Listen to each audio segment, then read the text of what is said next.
Добро пожаловать на наш канал, где мы изучаем английский язык через увлекательные короткие истории. Сегодня у нас «Хроники Нарнии», волшебная вселенная, полная приключений и магии. Прослушивание таких историй поможет вам развить эмоциональное восприятие английской речи, а также укрепить связь между словами и их значениями. Если вы хотите, чтобы выходило еще больше интересных историй, обязательно ставьте лайки и подписывайтесь. Ну а мы начинаем.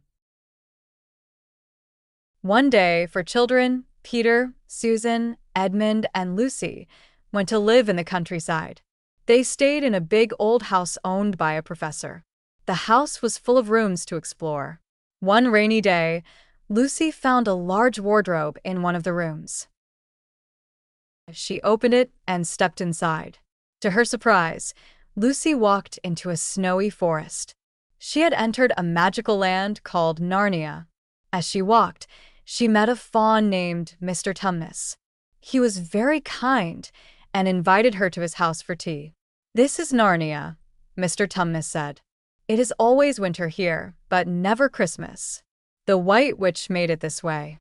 "Who is the White Witch?" asked Lucy. "She is a terrible queen," said Mr. Tumnus.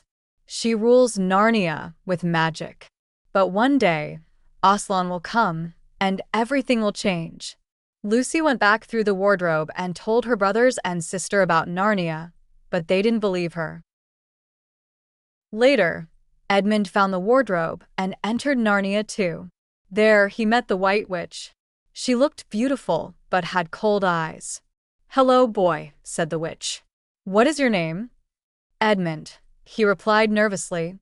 The witch gave him sweet treats and said, "Bring your brother and sisters to me, and I will make you a prince."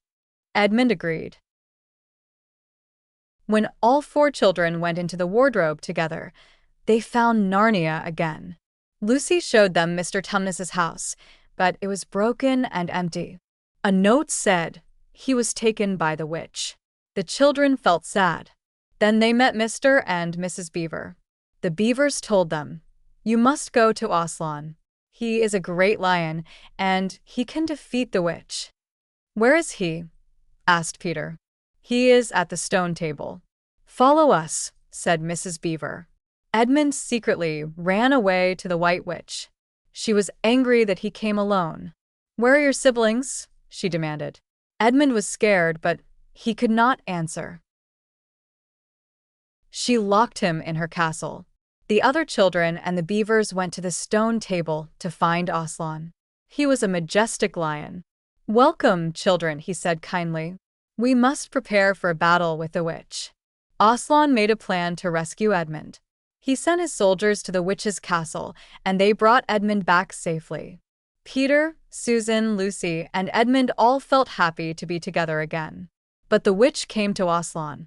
"That boy is a traitor," she said. "He belongs to me." Aslan spoke quietly. "I will take his place." The witch smiled cruelly. "Very well," she said. That night, Aslan went to the stone table. The witch and her creatures tied him up. She killed him with her knife while Lucy and Susan watched from afar. They cried all night. In the morning, something amazing happened. The stone table broke, and Aslan returned to life. "How is this possible?" asked Lucy. "Magic," said Aslan. "When someone innocent dies for another, death itself works backward." Aslan led the children into battle. Peter fought bravely, and the army defeated the witch's creatures. Aslan killed the witch, and her magic was gone forever.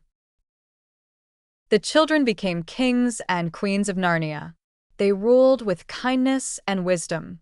Many years passed. One day, while hunting in the forest, they found the wardrobe again. They stepped through it and were back in the professor's house. No time had passed in the real world. "What a strange adventure," said Lucy. "But it was real," added Peter. The professor smiled and said, "Yes, it was real. And perhaps you will go back someday." And so their adventure ended, but their memories of Narnia stayed with them forever. Surprise. Countryside. Explore. Rainy. Magical. Winter. Christmas. Terrible. Rule.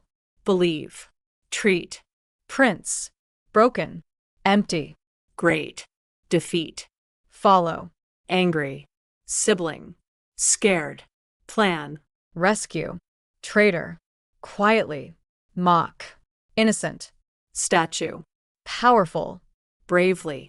wisdom. Вы запоминаете все слова, выражения и грамматику естественным образом, а контекст истории помогает сделать изучение интересным и увлекательным. Не забывайте возвращаться к этим историям, чтобы укрепить свои знания. До встречи в следующем видео.